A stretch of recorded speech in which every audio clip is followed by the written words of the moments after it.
First class. First class. First class. Wow, rostdan. Ballar juda zo'r. First classni bana eplolmaganman, sekin up olganman. Gap yo'q. Boshida xafa bo'lganman. Ham ailasi ham bor edi. U ham uni yordam bermagan degan ma'noda xafa bo'lganman, lekin Universitetga kira olmaganingizga xafa bo'lgansiz, endi xursand bo'lasiz. endi yaxshi aktiv qilish Endi kerak. grantga ishonib qolish kerak emas. Qolish kerak emas. Bu endi sizni gapingiz bo'lardi. Boshida kirganimizda ham grantni berganimiz bir tarafdan bizga yaxshi bo'ldi. Qayerdaki biz o'zimiz harakat qilishni boshladik. O'z ustimizda ishlab, ishlashga, ishga kirib, ishlab, pul topib, to'lab, uydagilarga ham og'irligimiz tushmasligi uchun harakat qilishgan. Yani hamma bepul ishlagansiz. Bepul ishlaganman. O'rganish uchun. Akfa Building Materials degan kompaniyada sun'iy intellekt menejer, Akfa Group bir qismi o'sha sun'iy intellekt menejer bo'lib ishlayman. Ya'ni mahsulotlar defektlarni odam emas, sun'iy idrok intellekni o'zi aniqlab beradi. Oyligingiz qancha hozir? $1000 ga yaqin desak bo'ladi. $1000 ga. Zo'r. Erishgan o'zingizning natijangizda, oilangiz oldida. Mana o'sha grant yutsam agar, xayolimda otamni cho'ntagiga pul solib qo'ygandim. Xuddi shunday. Universitetga xarajat qilgan pulingizni 3 baravar qilib chiqarib oldingiz. Bemalol. Assalomu alaykum. Do'stim, alaykum. qalaysiz? Yaxshi, rahmat. Yaxshi keldingizmi? Bugun bu intervyuni asosiy maqsadi ID universitetini bo'lajak talabalariga, ID universitetiga 4 yil o'qib bo'lgandan keyin ular nimaga erishishi mumkinligi haqida tushuncha berish. Endi men ularga ko'p aytganman, menga ishonish mumkin, ishonmasligi mumkin, lekin siz aynan 4-kurs talabasisiz. Shuning uchun sizni eshitishsa ko'proq manfaatli bo'ladi degan fikrdaman. Shuning uchun do'stim, siz birinchi o'zingizni tanishtiring. Ozgina o'zingiz haqida gapirib bering. Qayerdansiz? Ismingiz kim? 4 yil oldin kelganingizda nimani bilardingiz? Hozir nimani bilyapsiz? Va o'sha o'zingizga muhim bo'lgan biron bir o'zingiz haqidagi ma'lumotni hozir bersangiz zo'r bo'ladi. Boshida. Keyin endi savol-javob qilib davom ettiramiz. Assalomu alaykum. Ismim Yusuf Ali. Toshkent viloyati Angren shahridanman. Hop, IDUga kelishdan oldin o'sha boshida o'sha ingliz tili, matematikalarni o'rganib, o'z ustimda ishlab, shu birinchi davlat universitetlariga topshirib ko'rganman. Davlat universitetlari o'xshamay qolgan, ya'ni TATUga topshirganman. O'z boshidan shu qiziqib, dasturchilik yo'nalishiga topshirganman. Keyinchalik shu IDU degan universitet, ya'ni siz o'zingiz reklamalar chiqqaningizda ko'rib qolib, imtihon topshirib, tayyorlanib, grant olib, shu paytgacha mana Xudoga shukr 4-kurs tugatguncha o'qib yetib keldik shu paytgacha. Taassurotlar o'qish haqida juda ijobiy. Ya'ni Rostdan. ya'ni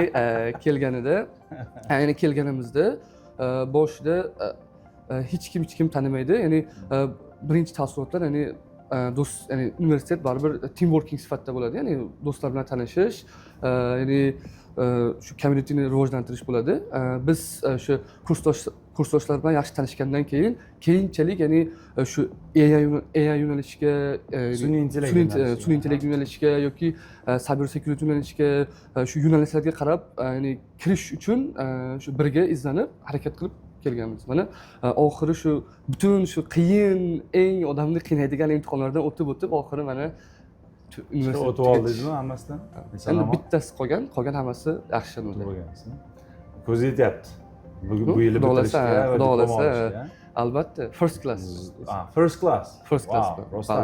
Ballar juda zo'r. First classni bana eplolmaganman, sekin up olganman. Gap yo'q. Endi qarang-da, bu TATUga topshirgan ekansiz, davlat universitetiga-da. Davlat universitetiga kira olmaganingizga xafa bo'lganmidingiz o'shanda? Boshida xafa bo'lgandim. Endi chunki masalan men ham Toshkentdan bo'lgan bilan baribir Angren sal viloyatga kiradi. Endi bilsangiz, ko'p viloyatlardan Toshkentga yoppasiga shu davlat universitetlariga kirib keladi. Hamma ya'ni davlat universitetiga topshirib, u paytlarda endi 2020-yillar atrofida davlat universitetiga kirish ham bir bo'lgan, chunki hamma qiyin bo'lgan. Ya'ni hamma shunga harakat qilardi. Shuning uchun boshida xafa bo'lganman. Ham ailasi ham bor edi. U ham uni yordam bermagan degan ma'noda xafa bo'lganman, lekin vaqt o'tgandan keyin ketdi. Hozir nima deb o'ylaysiz? Hozir omadingiz kelibdimi yo yo'q? Omadam, ota-ona duosi, undan keyin o'sha ya'ni do'stlarning yordami, hammasi orqali Xudoga shukr mana tugatyapmiz.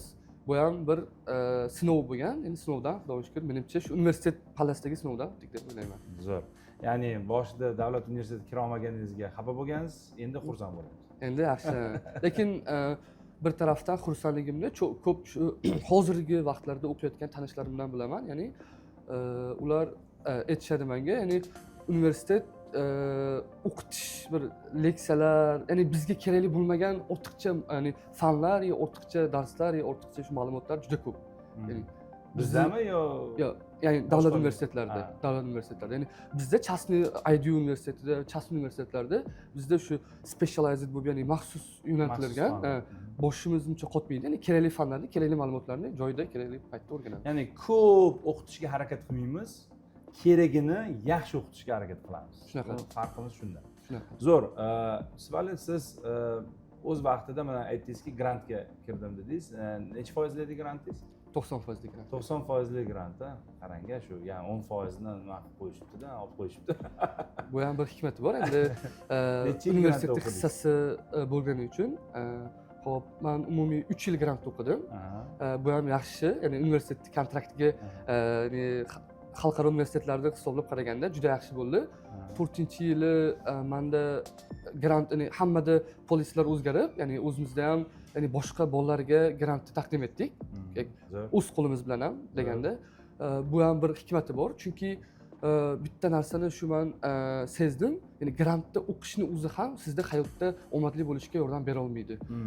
Nima qilish kerak? Odam harakat qilish kerak, ya'ni aktiv qilish Ya'ni kerak. grantga ishonib qolish kerak emas. Qolish oxirigacha. kerak emas. Bu ya'ni sizni gapingiz bo'lardi boshda kirganimizda ham. Lekin shu 3-kursga kelib bu o'zini ham ustida ko'rsatdi, yetib keldi. Ya'ni bu grant olingan emas, ya'ni grantni berganimiz bir tarafdan bizga yaxshi bo'ldi.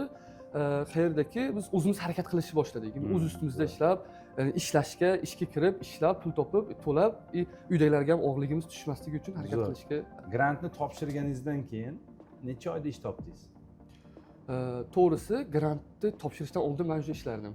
Ya'ni zo'r. Better Future Group degan shu kompaniyaga birinchi internshipga kirganman. 3 oy shu bepul internship qilganman. Ya'ni 3 oy bepul qatori ishlagansiz. bepul ishlaganman o'rganish uchun. Ya'ni hamma narsaga shu payt tayyor edim. Ya'ni men qandaydir ko'chalarda qandaydir og'ir ishlarni qilmasdan aqliy, ya'ni o'zimning soham bo'yicha tekin bo'lsa ham boshda ishlash uchun rozi bo'lib ishlab harakat qilganman. Bo'lmasa ofitsiant bo'lsangiz bo'lardi, $300 oyiga. Shunaqa, $300 Lekin ofitsiantning kelajagi yo'q.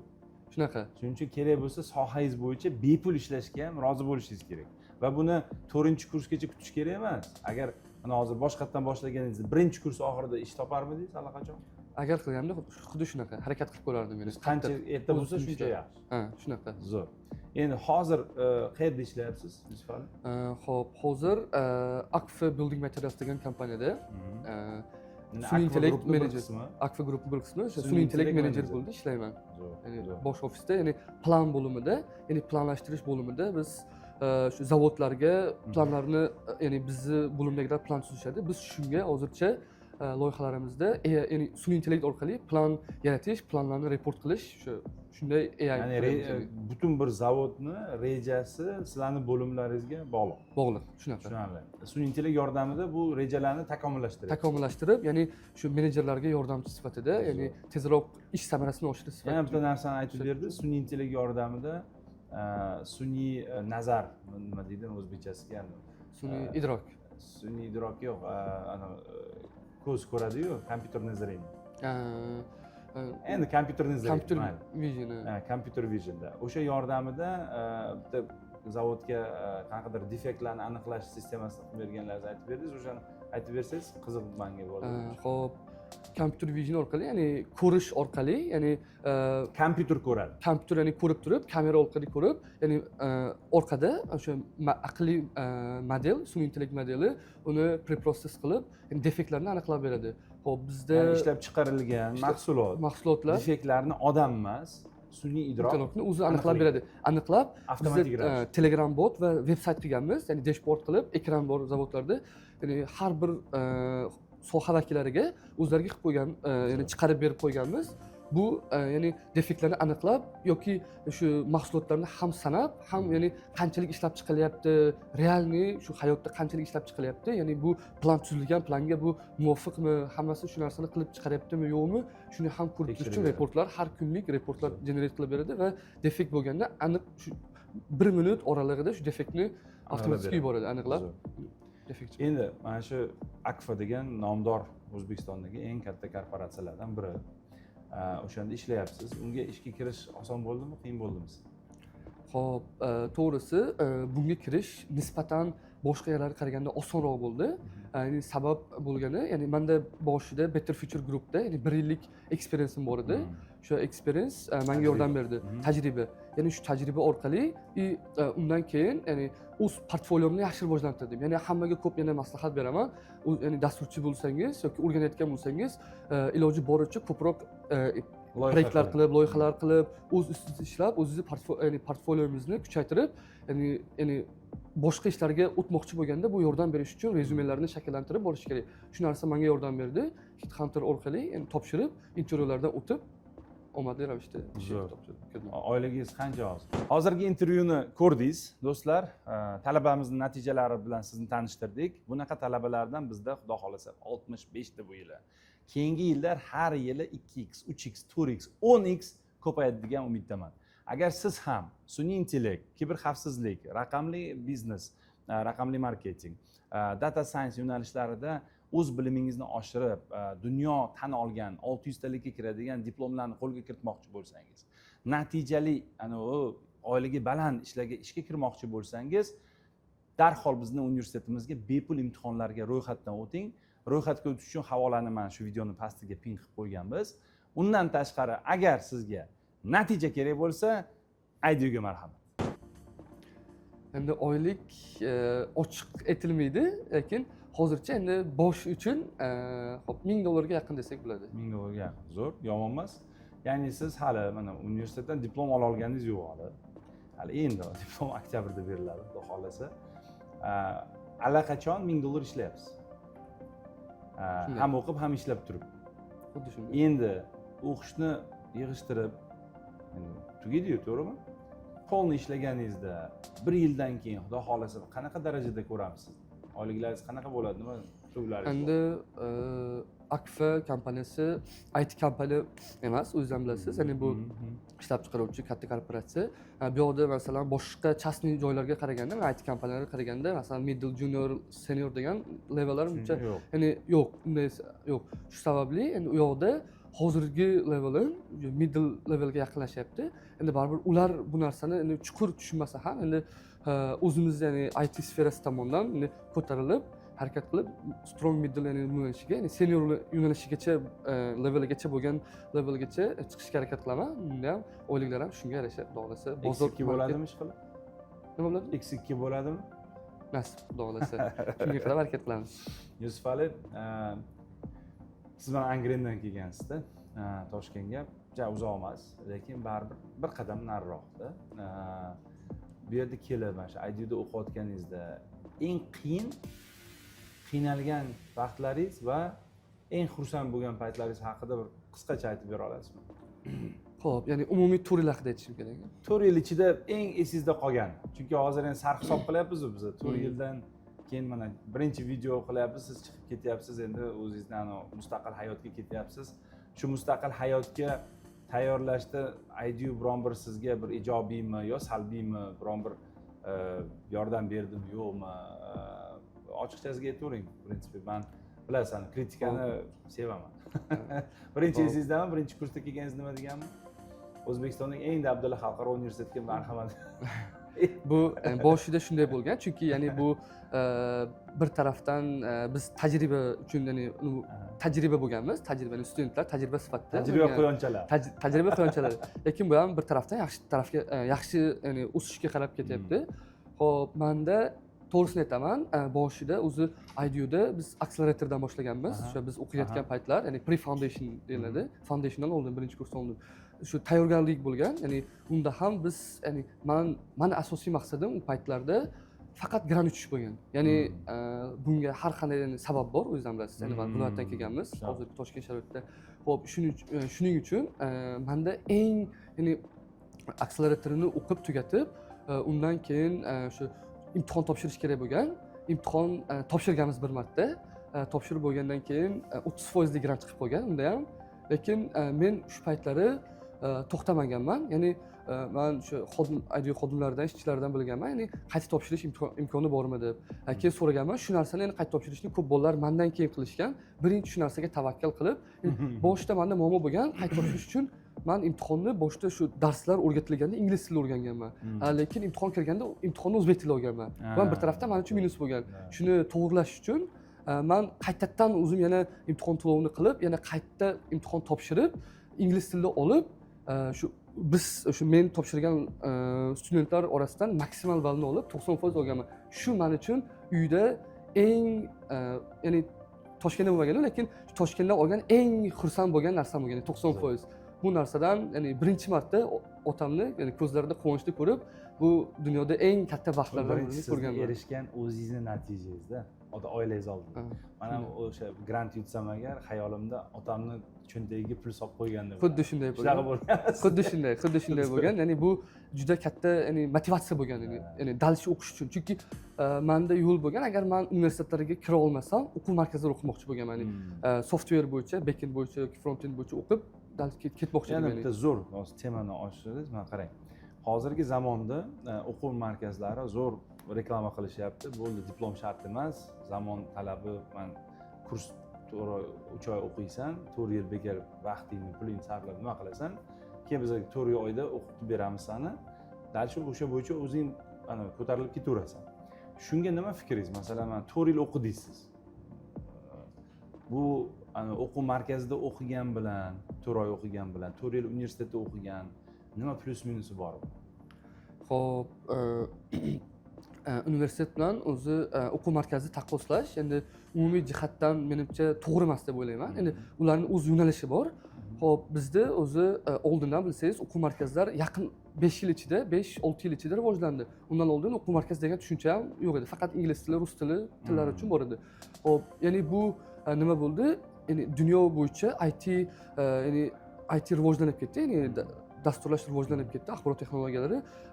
Shundan ya'ni boshida universitetlar umumiy tushuncha berardi. U paytlari studentlar hali yaxshi tilni bilmagani uchun ya'ni dasturlashga chuqur kira olmagan. Shu sababli o'quv markazlar ya'ni shundan foydalanib nima qilishgan?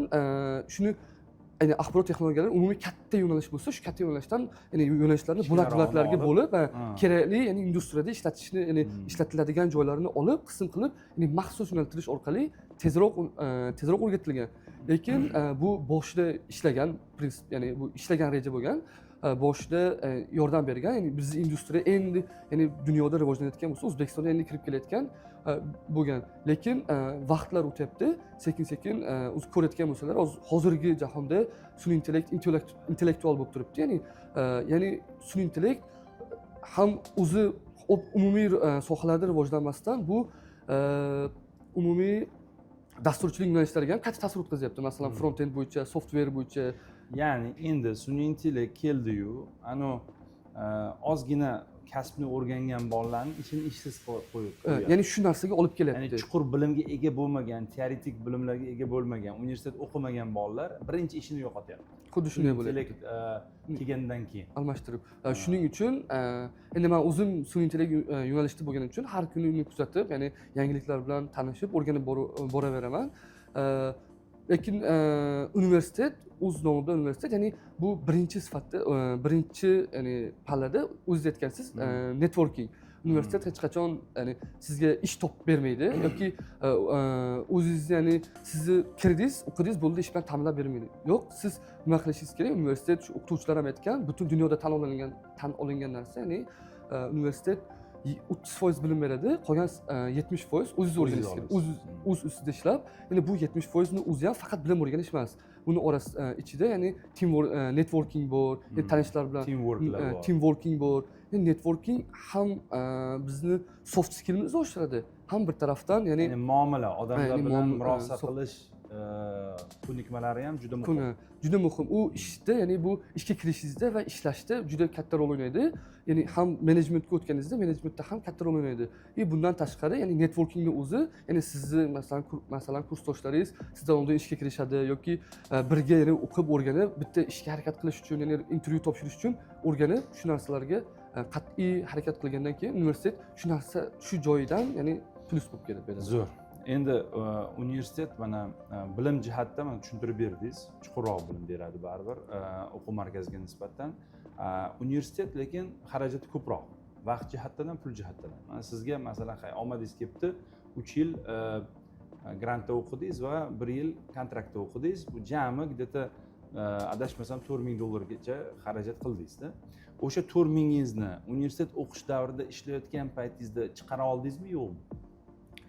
Ya'ni ishlayotgan paytda chiqara oldim. Ya'ni kerak bo'lsa 3 marta chiqara oldingiz. harakat qilib, ya'ni undan tashqari yashash, shu ijara, Toshkentda yana hamma biladi. Endi yashash ijarani sal chetga surib qo'yaveramiz. Hammaniki har xil unda. Kimdir $2000 kvartirada yashaydi, kimdir $550 kvartirada yashaydi. Shuning uchun kimdir dasharak yeydi, kimdir palov markazidan chiqmaydi.